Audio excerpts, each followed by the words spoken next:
रात नहीं ख्वाब बदलता, मंजिल नहीं कारवां बदलता, जज्बा रखो जीतने का, क्योंकि किस्मत बदले या ना बदले वक्त ज़रूर बदलता है। हेलो दोस्तों, नमस्कार। जीएस विथ रत्नेश में आप सभी का स्वागत है। आज के इस वीडियो में हम लोग उद्देशिका या प्रस्तावना के बारे में पढ़ेंगे। उद्देशिका का ही दूसरा नाम प्रस्तावना है। और आज के इस वीडियो में हम लोग पूरा उद्देशिका से बनने वाले प्रश्न को समझेंगे, कैसे पूछा जाता है, क्या है उद्देशिका, कब लागू हुआ, किसने लागू किया, पूरी बात को हम समझने जा रहे हैं। तो सबसे पहले हम समझेंगे उद्देशिका क्या है। तो यह जो है पंडित जवाहरलाल नेहरू द्वारा संकल्प में जो आदर्श प्रस्तुत किया गया, उन्हें ही संविधान की उद्देशिका में शामिल कर लिया गया। संविधान को 42वें संविधान संशोधन 1976 कब 1976 द्वारा यथा संशोधित यह उद्देशिका निम्न प्रकार से हैं। हम बोलने जा रहे हैं, बहुत ध्यान से सुनिएगा। पूरा उद्देशिका को हम सुनाने जा रहे हैं आपके सामने। एक एक लाइन इंपॉर्टेंट है, हर लाइन से क्वेश्चन बनता है। हम भारत के लोग भारत को एक संपूर्ण प्रभुत्व संपन्न समाजवादी पंथ निरपेक्ष लोकतंत्रात्मक गणराज्य बनाने के लिए तथा उसके समस्त नागरिकों को सामाजिक आर्थिक राजनीतिक न्याय, 3 प्रकार का न्याय है, सामाजिक आर्थिक और राजनीतिक न्याय, विचार अभिव्यक्ति विश्वास धर्म और उपासना की स्वतंत्रता।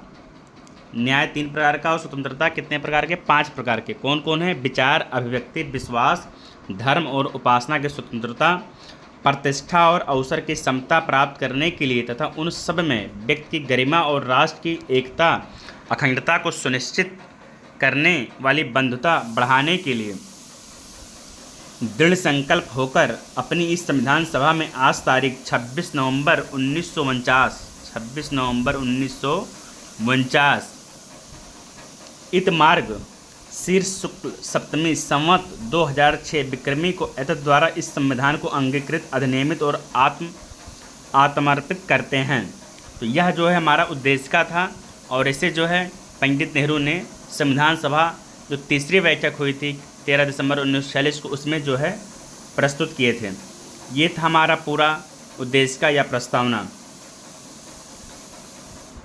अब हम कैसे क्वेश्चन बनता है वो हम समझेंगे पूरा बात।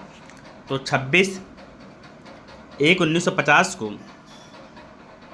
बहुत ध्यान से सुनिएगा और समझिएगा। 26 जनवरी 1950 को सही संवैधानिक वस्तु स्थिति थी जब संविधान लागू किया गया था।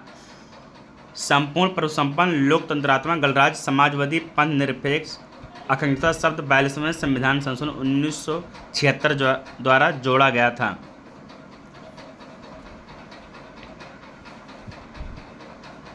आपको समझ में आया होगा ये बात।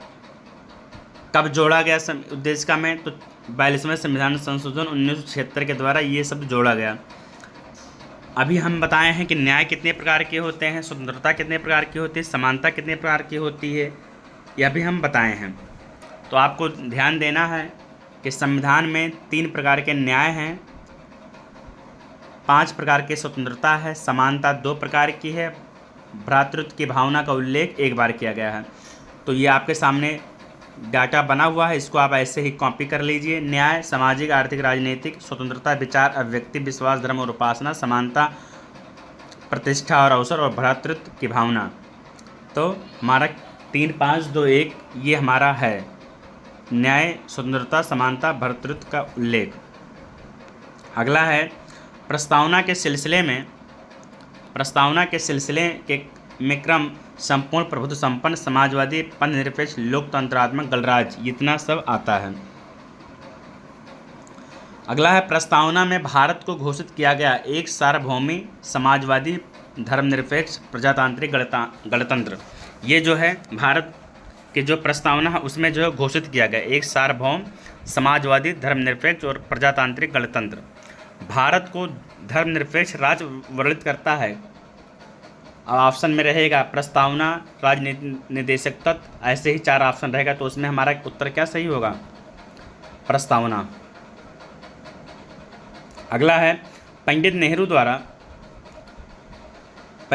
द्वारा प्रस्तुत ऑब्जेक्टिव प्रस्ताव अंतोगत्ता उद्देशिका बना, इसकी प्राकृत न्याय योग्य है या नहीं? तो इसकी न्याय योग्य नहीं है प्राकृत। अगला पॉइंट है हमारा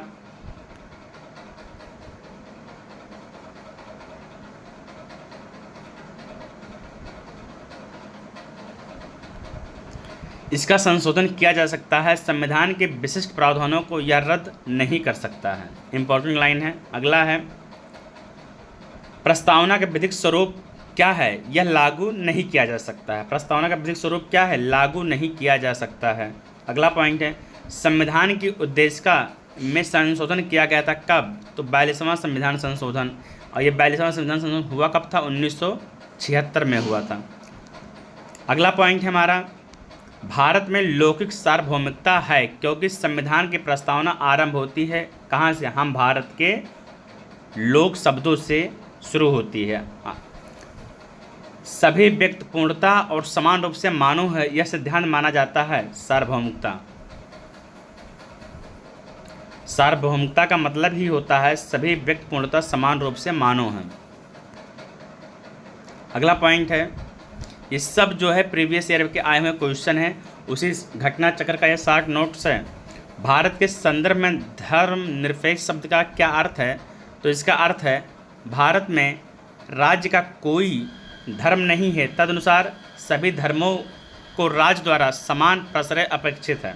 अगला है, निम्न में कौन सा शब्द उद्देशिका में नहीं है, तो उद्देशिका में हमारा लोक कल्याण नहीं है। प्रस्तावना में उल्लिखित क्या नहीं है, 4 ऑप्शन रहेगा, उसमें एक था ऑप्शन धार्मिक न्याय। अगला बात है हमारा, कौन सा भाग संविधान की आत्मा कहलाता है, वेरी इंपॉर्टेंट। उद्देशिका को संविधान की आत्मा कहते हैं। डॉक्टर भीमराव अंबेडकर ने संवैधानिक उपचारों के अधिकार को संविधान की आत्मा और हृदय कहा। नोट कर लीजिए, स्टार बना के लिख लीजिएगा। अगला है, किसने प्रस्तावना को हमारे संप्रभु प्रजातांत्रिक गणतंत्र की जन्म कुंडली कहा है, वेरी इंपॉर्टेंट क्वेश्चन, कई बार पूछा हुआ क्वेश्चन है, ये इंपॉर्टेंट है। तो के.एम. मुंशी ने कहा था कि प्रस्तावना जो है क्या है, जन्म कुंडली है, प्रस्तावना जन्म कुंडली है। अभी और भी आएंगे कथन। संविधान को एक पवित्र दस्तावेज किसने कहा, तो भीमराव अंबेडकर ने क्या कहा है, पवित्र दस्तावेज कहा है। और जन्म कुंडली किसने कहा है, तो के.एम. मुंशी ने कहा है। और पवित्र दस्तावेज भीमराव अंबेडकर ने कहा है। अगला है, बेरूबारी यूनियनवाद 1960 सन बहुत इंपॉर्टेंट है। बेरूबारी यूनियन 1960 में सुप्रीम कोर्ट ने सर्वप्रथम घोषित किया कि उद्देशिका संविधान का हिस्सा नहीं है। अभी और देखिए, उसके बाद केशवानंद भारती 1973 में आया। 60 में जो है बेरूबारी, कभी कभी इसे मिलान करने के लिए आ जाता है, 4 वाद दे देगा और उधर सन दे देगा। तो केशवानंद भारती वाद 1973 में सुप्रीम कोर्ट ने और उपयुक्त निर्णय को पलटते हुए उद्देशिका प्रस्तावना का संविधान का भाग माना। तो बेरूबारू कह रहा कि संविधान जो है संविधान उद्देशिका का भाग नहीं है, और केशवानंद भारती कह रहा है कि इसका भाग है। यही आपको ध्यान में रखना है, कौन कह रहा नहीं है भाग, कौन कह रहा भाग है। और दूसरी चीज़ उसका सन याद करना है आप लोगों को। अगला पॉइंट है हमारा, सुप्रीम कोर्ट ने प्रस्तावना को संविधान की मौलिक संरचना का भाग स्वीकार किया। यह जो है किस वाद में कहा गया, तो केशवानंद भारती वाद में कहा गया। अगला है इंपॉर्टेंट, ये भी है, प्रस्तावना में जिन आदर्शों एवं उद्देश्यों की रूपरेखा दी गई उनकी व्याख्या की गई है। तो उसमें व्याख्या जो है मूल अधिकार में है, राज्य के नीति निर्देशक तत्व में है, एवं मौलिक कर्तव्य में है। अब लगे हाथ आप इसी समय समझ लीजिए कि जो मूल अधिकार है इसकी अवधारणा कहाँ से लिया गया था, कहाँ से प्रेरित है। तो मूल अधिकार संयुक्त राज्य अमेरिका से लिया गया है, और राज्य के नीति निर्देशक तो ऑस्ट्रेलिया से लिया गया, और मौलिक कर्तव्य USSR अर्थात रूस से लिया गया है। अगला पॉइंट है, भारतीय संविधान के उद्देश्यों को प्रतिबिंबित करता है कौन सा चीज़, तो प्रस्तावना। आर्थिक न्याय का उपबंध किया गया है उद्देशिका और राज्य के नीति निर्देशक सिद्धांत में, और राज्य के नीति निर्देशक आयरलैंड से लिया गया है। राज्य के नीति निर्देशक सिद्धांत जो है आयरलैंड से लिया गया है।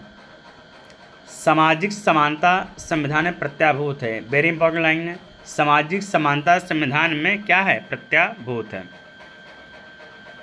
बहुत ध्यान से सुनिएगा और समझिएगा। उद्देशिका संविधान का भाग है, किंतु उसके अन्य भागों से स्वतंत्र होकर उसका कोई विधि प्रभाव नहीं है। राज्य शब्द का सर्वोत्तम रूप से परिभाषित करता है व्यक्तियों का एक समुदाय जो बिना किसी बाह्य नियंत्रण के एक निश्चित भूभाग में अस्थायी रूप से निवास करता है और उसका एक संगठित सरकार है। अगला पॉइंट है हमारा, राज्य का सबसे महत्वपूर्ण तत्व क्या है? तो राज्य का सबसे महत्वपूर्ण तत्व क्या है? संप्रभुता। राज्य के 4 आवश्यक तत्व हैं, जनसंख्या, भूभाग, सरकार और संप्रभुता। राज्य के कितने आवश्यक तत्व हैं? तो जनसंख्या है, भूभाग है, सरकार है, संप्रभुता है। संप्रभुता के 4 इन तत्वों में सबसे महत्वपूर्ण है, नोट कर लीजिएगा। जनसंख्या, भूभाग, सरकार, संप्रभुता। फिर से बोलिए, जनसंख्या, भूभाग, सरकार, संप्रभुता। भारत राष्ट्रमंडल का सदस्य है, इसके कारण भारत की संप्रभुता कम नहीं होती है। अगला पॉइंट है हमारा, भारतीय संविधान के में किस प्रकार की शासन प्रणाली की व्यवस्था है? तो वह है संसदात्मक शासन प्रणाली। संसदात्मक शासन व्यवस्था कार्यपालिका विधायिका द्वारा नियंत्रित होती है।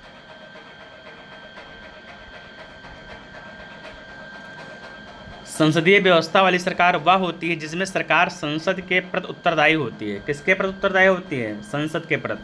उसके द्वारा हटाई जा सकती है वेरी इंपॉर्टेंट। अनुच्छेद 75(3) के अनुसार मंत्रिपरिषद लोकसभा के प्रति सामूहिक रूप से उत्तरदायी होती है। किसके अनुसार? किस अनुच्छेद के अनुसार?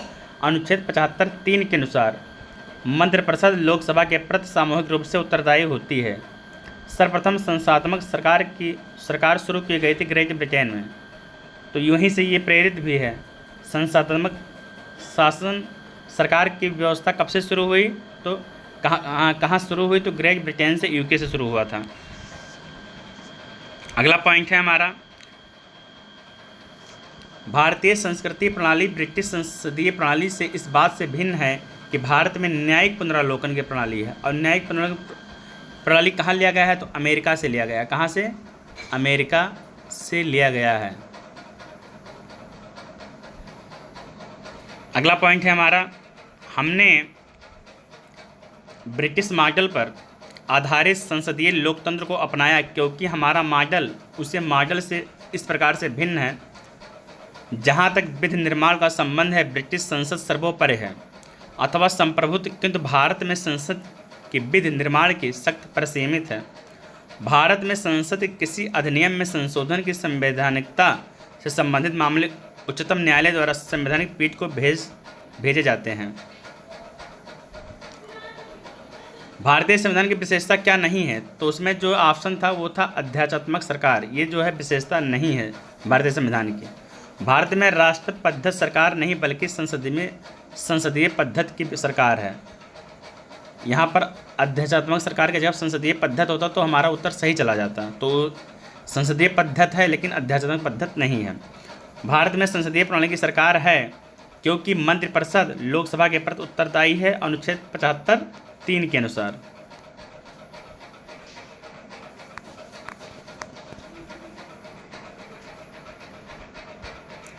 अगला पॉइंट है हमारा, संसदीय स्वरूप के शासन का प्रमुख लाभ है कि कार्यपालिका विधानमंडल के प्रति उत्तरदायी बनी रहती है। कार्यपालिका जो है विधानमंडल के प्रति उत्तरदायी बनी रहती है। अगला पॉइंट है, भारत के संदर्भ में संसदीय शासन प्रणाली में कौन सा सिद्धांत संस्थागत रूप से निहित है? तो इसमें निहित है, मंत्रिमंडल के सदस्य से संसद के सदस्य होते हैं। जब तक मंत्रियों को संसद का विश्वास प्रस्ताव प्राप्त रहता है तब तक ही वे अपने पद पर बने रहते हैं। भारत में राज्य अर्थात राष्ट्र का अध्यक्ष राष्ट्रपति होता है। कौन होता है? राष्ट्रपति। जबकि मंत्रिमंडल की अध्यक्षता प्रधानमंत्री करता है। कहने का मतलब ये है कि अपने भारत देश में राष्ट्रपति नाम मात्र का प्रधान है, वास्तविक शक्ति प्रधानमंत्री में निहित होती है। मंत्रिमंडल स्वरूप की सरकार के अंतर्गत निहित सिद्धांत को अभिव्यक्त करता है। सरकार के जनता के प्रति सामूहिक उत्तरदायित्व को सुनिश्चित करने के लिए संसदीय लोकतंत्र की क्रियाविधि। अगला पॉइंट है, राष्ट्रपति पद्धति में समस्त कार्यपालिका शक्तियां निहित होती हैं। तो क्या है? राष्ट्रपति। भारत में राजनीतिक व्यवस्था के मूलभूत लक्षण है, यह एक लोकतांत्रिक गणतंत्र है। इसमें संसदात्मक रूप की सरकार है। सर्वोच्च सत्ता भारत की जनता में निहित है। यह एक एकीकृत शक्ति का प्रावधान नहीं करती, बल्कि सत्ता को केंद्र एवं राज्यों में विभाजित किया जाता है। अगला पॉइंट है हमारा, केंद्र तथा राज्य सरकारों को प्राधिकार प्राप्त होता है कहाँ से? संविधान से। अमेरिका के संविधान में संघीय प्रणाली का स्पष्ट उल्लेख है। सुशासन की विशेषता क्या नहीं है? तो लाल फीताशाही जो है सुशासन की विशेषता नहीं है। अगला पॉइंट है हमारा, कल्याणकारी राज्य का उद्देश्य क्या है? तो इसका उद्देश्य कमजोर वर्गों के कल्याण का प्रबंध करना। राज्य हर जगह है, यह अंतराल शायद ही कोई छोड़ता है। यह वक्तव्य किस धारणा की व्याख्या करता है? तो यह है कल्याणकारी राज्य। भारतीय संविधान का दर्शन कौन सा नहीं है? तो साम्यवादी राज्य जो है इस संविधान का दर्शन नहीं है। भारत में राजनीतिक क्षेत्र का प्रमुख स्रोत क्या है? जनता है। लोकतंत्र, लोकतंत्र का मतलब ही लोगों का शासन अर्थात जनता। अगला पॉइंट है हमारा, अध्यात्मात्मक शासन प्रणाली का आधारभूत तत्व क्या है? तो एकल नागरिकता, एकल कार्यपालिका जो है यह आधारभूत तत्व है। अध्यात्मात्मक शासन प्रणाली की विशेषता क्या है?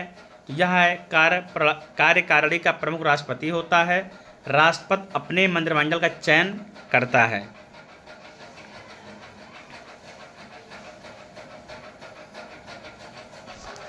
राष्ट्रपति व्यवस्थापिका संसद को भंग नहीं कर सकता है और संसद का चर्चा अनुच्छेद 79 में किया गया है। संसद अध्यात्मात्मक शासन का उदय सर्वप्रथम कहाँ से हुआ? यूएसए से हुआ। भारत में प्रजातंत्र इस तथ्य पर आधारित है कि जनता को सरकार को चुनने तथा बदलने का अधिकार प्राप्त हो। लोकतंत्र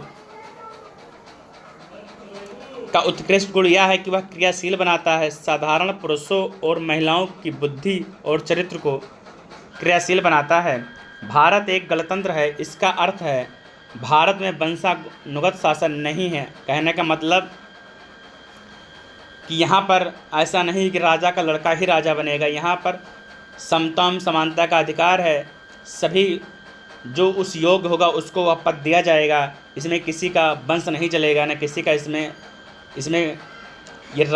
ये राजतंत्र नहीं है, गणतंत्र है। अर्थात यहाँ राजा का शासन नहीं है, जनता का शासन चलेगा। जनता जिसे चुनेगी वह जो है,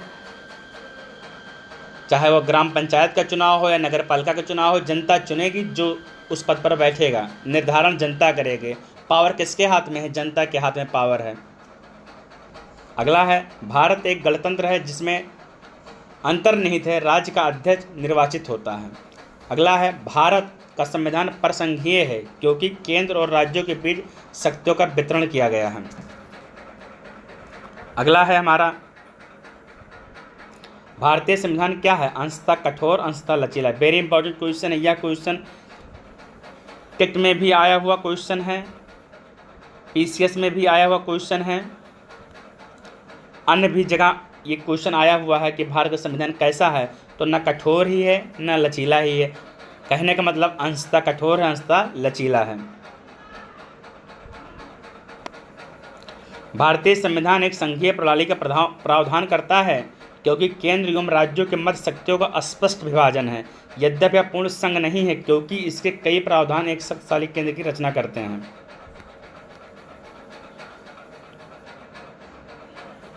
भारतीय संविधान के संघीय लक्षण क्या है? इंपॉर्टेंट है।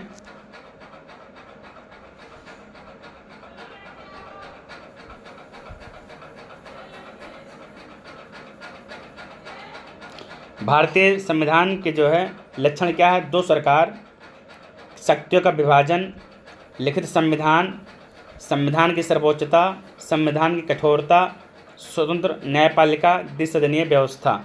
ये जो है संघीय लक्षण है संविधान के। क्या क्या है? दो सरकार, शक्तियों का विभाजन, लिखित संविधान, संविधान की सर्वोच्चता, संविधान की कठोरता, स्वतंत्र न्यायपालिका, द्विसदनीय व्यवस्था। एकात्मक और गैर संघीय लक्षण क्या है? बहुत ध्यान से सुनिएगा। सशक्त केंद्र, एक संविधान, एकल नागरिकता, संविधान का लचीलापन, एकीकृत न्यायपालिका, केंद्र द्वारा राज्यपाल की नियुक्ति, अखिल भारतीय सेवाएं, आपातकालीन प्रावधान। यह जो है एकात्मक या गैर संघीय लक्षण हैं। भारत में संसदीय स्वरूप की विशेषता क्या है? वास्तविक व नाम मात्र कार्यपालिका, बहुमत वाले दल की सत्ता, जो बहुमत में आएगा वही जो है अध्यक्ष बनेगा। और दूसरा पॉइंट है हमारा, विधायिका के समक्ष कार्यपालिका की संग जवाबदेही, विधायिका में मंत्रियों की सदस्यता, प्रधानमंत्री का नेतृत्व, निचले सदन का विघटन।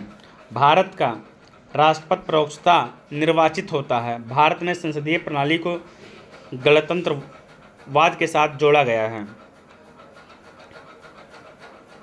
राजनीतिक दलों को लोकतंत्र का जीवन रक्त कहा जाता है, क्योंकि लोग खराब शासन के लिए समानता राजनीतिक दलों को कोसते हैं। भारत में दल विहीन प्रजातंत्र प्रस्तावित किसने किया? तो महात्मा गांधी और जयप्रकाश नारायण ने भारत में दल विहीन प्रजातंत्र को प्रस्तावित किया। वेरी इंपॉर्टेंट क्वेश्चन है, नोट कर लीजिए आप लोग। भारत में दल विहीन प्रजातंत्र प्रस्तावित किसने किया? तो महात्मा गांधी और जयप्रकाश नारायण ने किया। उसके बाद हम लोग नोट करेंगे, भारतीय संघात्मक व्यवस्था को अर्ध संघात्मक है, क्योंकि भारतीय संविधान ना तो एक संघात्मक है और ना ही एकात्मक है। भारतीय संविधान की प्रकृति कैसी है? प्रकृति में संघीय किंतु भावना में एकात्मक। वेरी इंपॉर्टेंट, प्रकृति में संघीय है किंतु भावना में एकात्मक है। भारतीय संघवाद को सहकारी संघवाद किसने कहा है? जी ऑस्टिन महोदय ने क्या कहा है? भारतीय संघवाद को सहकारी संघवाद किसने कहा? जी ऑस्टिन महोदय ने कहा है। किसने कहा? अब यहाँ से महत्वपूर्ण कथन चल रहे हैं। किसने कहा था भारत अर्ध संघात्मक राज्य है? तो केसी ओहेर महोदय ने कहा था। किसने कहा था भारत अर्ध संघात्मक राज्य है? केसी ओहेर ने कहा। संविधान को संघात्मक के तंग ढांचे में नहीं ढाला जा सकता, ये किसने कहा? भीमराव अंबेडकर ने कहा। और अंबेडकर के जितने भी कथन रहते हैं वो सभी परीक्षाओं के लिए इम्पोर्टेंट रहते हैं, इसलिए नोट कर लीजिए। संविधान को संघात्मक के तंग ढांचे में नहीं ढाला जा सकता, यह कथन भीमराव अंबेडकर जी का है। अगला है, यदि विधि नहीं है तो स्वाधीनता भी नहीं है। यह कथन विधि तथा स्वाधीनता कीमत सबसे उपयुक्त संबंध को दर्शाता है।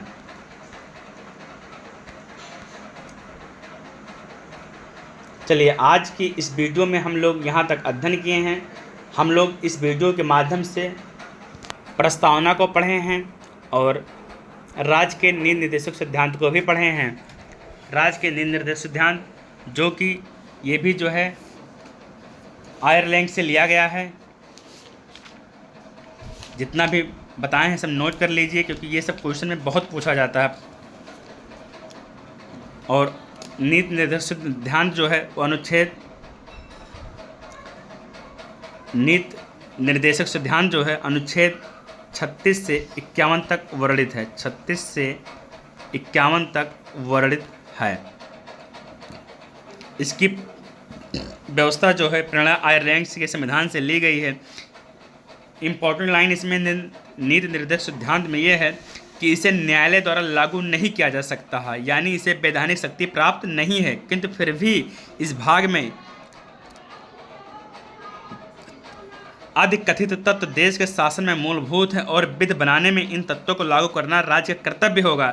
यानी भारतीय संविधान के अनुसार राज्य का नीति निर्देशक तत्व शासन के लिए आधारभूत तत्व है। इम्पोर्टेंट है, यह समाज की भलाई के लिए है। नीति निर्देशक सिद्धांत किसके लिए है? समाज की भलाई के लिए। इसके पीछे राजनीतिक मान्यता है।